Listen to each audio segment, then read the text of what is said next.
ஆனால் பறவை இனங்களை பொறுத்தவரையிலும் ஆண் பெண் ஆகிய இரு பறவைகளும் இணைந்திருந்து இணை சேர்ந்து முட்டையிடுகின்றன. இரண்டும் மாறி மாறி அடை காத்து கொஞ்சு பொறிக்கின்றன. அந்த குஞ்சுகள் பெரிதாக வளர்ந்து பறவையாக மாறக்கூடிய காலம் வரையிலும் ஒரு பறவை பாதுகாப்பாக இருக்க மறுபறவை இறை தேடி செல்லுகிறது. இப்படி மாறி மாறி தன் குஞ்சுகளுக்கு ஒரு பறவை பாதுகாப்பாக இருப்பதை உறுதி செய்தன. அப்படி பார்க்கும் போது குழந்தையை ஏதோ ஒரு காரணத்துக்காக விட்டுவிட்டு தன்னுடைய ஜீவனத்திற்காக சம்பாதிப்பதற்காக ஆண் பெண் இருவரும் சென்று விடுவது எந்த வகையிலும் குழந்தைக்கு பாதுகாப்பானது அல்ல. குழந்தையை கவனமாக பார்க்க வேண்டியது குழந்தையை பெற்றவர்களின் கடமையாகிறது. அந்த வகையிலே மனிதர்களை காட்டிலும் பறவைகள் எவ்வளவோ மேல். அவை தங்கள் குழந்தைகளை பக்குவமாக பாதுகாத்து வளர்த்தெடுக்கின்றன.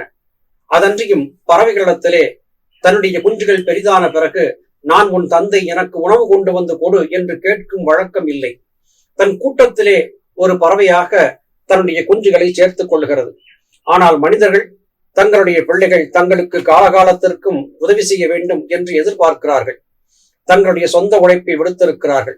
அப்படி பார்க்கும் போது காலச்சூழ்நிலை காரணமாகவோ முதுமை காரணமாகவோ மற்றவரை எதிர்பார்த்து காத்திருக்கக்கூடிய நிலையிலே இருக்கக்கூடிய மனிதர்கள் நிச்சயம் பறவைகளை காட்டிலும் தாழ்ந்தவர்கள்தான் என்று இங்கே சுவாமியின் கருத்தை கொண்டு புரிய முடிகிறது.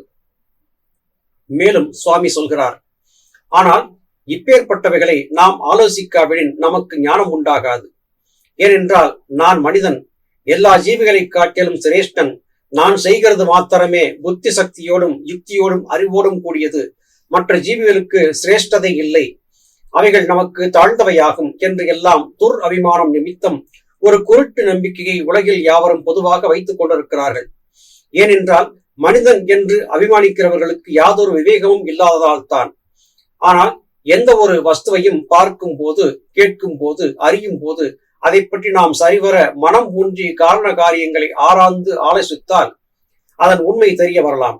அவ்விதம் செய்யாமல் நாம் மிகவும் சிரேஷ்டர் என்றும் பாக்கியராயும் தாழ்ந்தவைகள் என்றும் கொண்டுள்ள ஒரு மூட நம்பிக்கை நிமித்தம் துர் அபிமானத்தால் ஜனங்கள் யாதொன்றும் தெரியாதவர்களாகி போகிறார்கள். ஈஸ்வரன் தான் ஜீவன். அந்த ஜீவனாயிருக்கின்ற ஈஸ்வரன் தன்னுடைய இருதயத்தில் வசித்துக் கொண்டு மாயையாயிருக்கின்ற யந்திரம் நிமித்தம் சர்வ பூதங்களிலும் சலித்துக் கொண்டிருக்கிறது. சர்வ பூதங்களிலும் இருக்கப்பட்ட வஸ்து ஈஸ்வரன் தான். அந்த ஈஸ்வர சைதன்யத்திற்கு ஒரு சக்தி அல்லாமல் இரண்டு சக்திகள் இல்லை.